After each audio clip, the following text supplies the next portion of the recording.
I got one side off, but I got one more to go. It's like 102 degrees out right now. I'm under this truck and it's the absolute last place I want to be. I just want to be up at a lake on an adventure, but I broke the truck. I called a couple shops and no one can get the truck in for at least 2 or 3 weeks, and I can't delay my adventures for 2 to 3 weeks, so I just had to get on here and try to get this finished. Welcome to Hannah's tool shop, where I have every tool that I don't need. Okay. Oh, how am I gonna get this through? This has got dirt in my mouth. Okay, airbags out. Ah!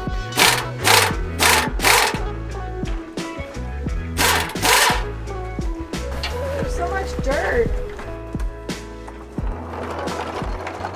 I finally got the old brackets off of my airbags and they're completely bent up. Moral of the story is, well, it's because I off-road with them all the time and they weren't really built to do that. I broke 2 of these bits trying to get the bolt out. Utter garbage. One with an impact wrench and one with a socket wrench. Yes, I know I'm not supposed to use this type of bit with an impact wrench, but I couldn't find an impact bit that fit. And in the end, it wouldn't come off anyway, so I had to drill it out. In the meantime, I'm going to get a new airbag system that's designed a little bit differently, and the brackets are attached directly to the axle, so they shouldn't bend or slide down as much. In the case that they do happen to do that, hopefully it will at least hold me over until the spring pack comes in that I finally ordered for the truck. But I just checked the tracking on the new airbag system, and it's not supposed to come to my warehouse that I ship all my coffee from until tomorrow. So I can't really do anything else with the truck right now. I think instead we're just gonna go to the lake and I'm gonna bring you along. I'm going to bring my Astro fan. That unfortunately is also having some issues as well. Yeah, I smashed my transmission pan off-roading.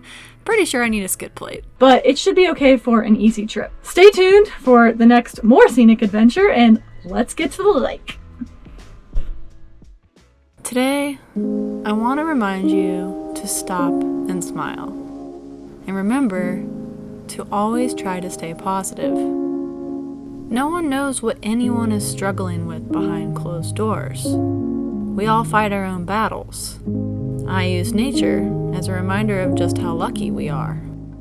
Most of the summer has come to a close, but there's still a couple weeks left of beautiful weather. Enjoy and explore some of these beautiful hidden places, like this cove behind me.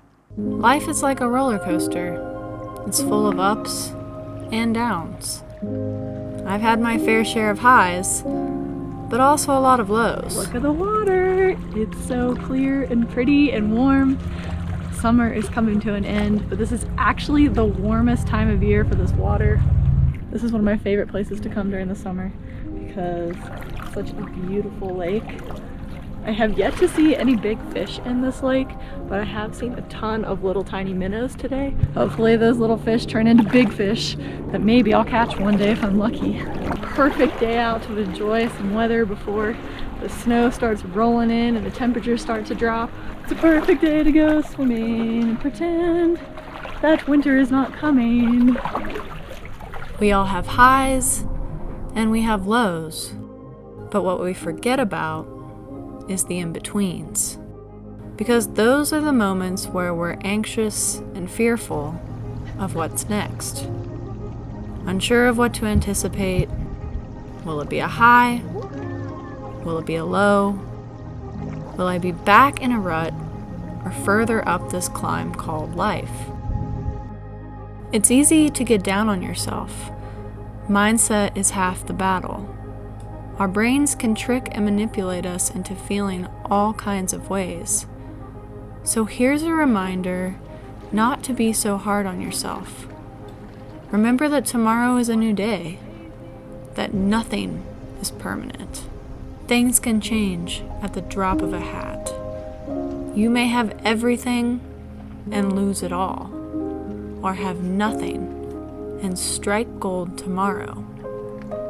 Every day is a day, and it's a mantra I stand by. It's easy to get caught up in the whys and the hows, but just remember that today is your day. Tomorrow is your day, And those days are numbered. So stay positive and remember to smile. Guess what time it is? Dinner time? Food time? Pizza time. If you haven't noticed, I've kind of been on a pizza bender lately. Check my last video out for my homemade wood-fired pizza recipe. Tonight, I'm not gonna make wood-fired pizza again. I'm going to do a spin-on pizza. I'm gonna make an Instapot pizza. Yeah, sounds pretty interesting, right? I'll tell you more about it in a second. I do know that it will very highly likely offend Italian chefs out there, but you know, you gotta keep it interesting, right? I don't want to forget to remind you to make sure to stick around till the end of the video because I have a really exciting surprise to share with you. But first, I need my Instapot to make this Instapot pizza, and I need my EcoFlow to use my Instapot. So I want to take a minute to thank EcoFlow for sponsoring this video. This is the Delta 2 and it's brand new and it's more than just a battery. Some of the other companies are using more outdated technology where the portable power stations only get around 500 cycles up to 80% capacity, which means that you can charge it up and drain it 500 times and then you can only store around 80% of the battery's capacity. This Delta 2 gets up to 3,000 cycles before you get around 80% capacity of the battery. This unit here has 1,024 watt hours, but you can expand it all the way up to 3,040 watt hours by adding on their extra batteries or one of their other portable power stations. Recharge time has always been incredibly fast with EcoFlow. The Delta 2 recharges from 0 to 80% in 50 minutes and 0 to 100% in 80 minutes. Since the EcoFlow Delta 2 is an all-in-one unit, it has a built-in inverter that allows you to run appliances off of it up to 1,800 watts.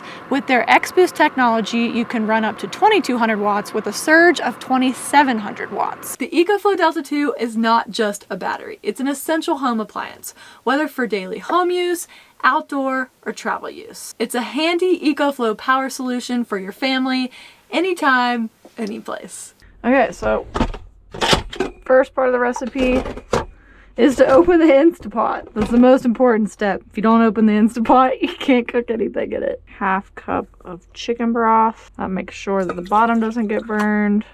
Broth and chicken. Garlic, salt, bunch of Italian seasoning, some pepper. This basil is looking a little sad, so ideally you have more fresh basil. Now for the spaghetti, I'm using veggie spaghetti. This one's made with cauliflower, so you just lay the pasta, break it up, and lay it over the chicken. The only type of tomato sauce that I ever use for pizza, San Marzano. Okay. Ah, there we go. Putting 1 thing of pizza sauce in, 12 ounces, because this is my 3-quart Instapot. Now for the best part.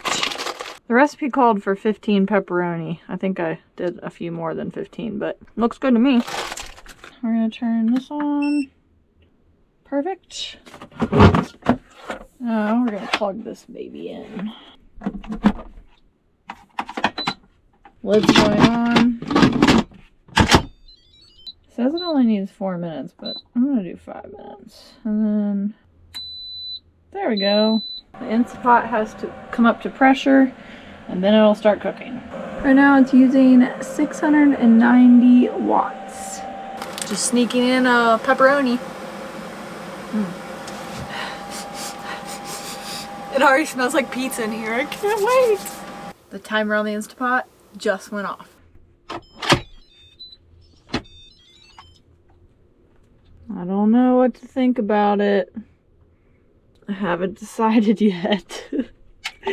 Okay, so the next step is to add some cheese. Mix this up. This pasta looks pretty good. It smells just like pizza. Some cheese, not a bunch of cheese. I turned it on to saute for a second to get the cheese melted. Now let's reveal the cheese. Oh yeah. Look at that melted goodness. Ooh, that's cheesy goodness. Okay. Ooh, pepperoni chicken and veggie noodles with some mozzarella. Let's give it a shot. Let's see how it tastes.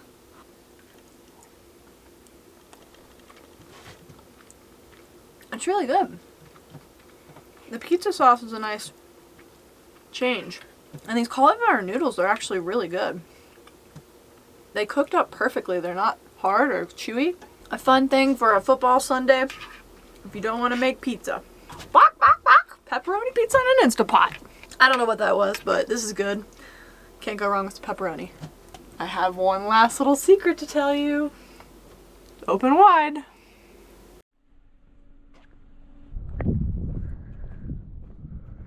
Guess what I'm doing today? Taking day 1 of my motorcycle safety course for my motorcycle license. Yeah, it's smoky out today though, and those are the bikes. This one right here is the one I'm learning on, but I'm still taking recommendations for what bike I should get for a beginner, for some adventure, trail riding, dual sport. So leave me a comment down below, let me know what you think. So I'm still on the hunt. So, I've never driven anything with a clutch, so this was a whole new experience. But I'm so glad I took the course. I was really nervous, but it was the best decision I made. I recommend anyone getting a motorcycle license take one as well. Day 2 of the motorcycle safety class, and it is hot and windy out. With all the gear, it's been sweltering, but it's almost over. This morning I had some problems with the clutch and it got me all psyched out. You know, you're always your worst enemy, but got through it and I'm ready for the test. Can't wait to get this over with. Woohoo! I passed. I'm so excited. Here I come, motorcycle license. Don't forget to check out the EcoFlow Delta 2 with the link below in my description and use the discount code I got for you.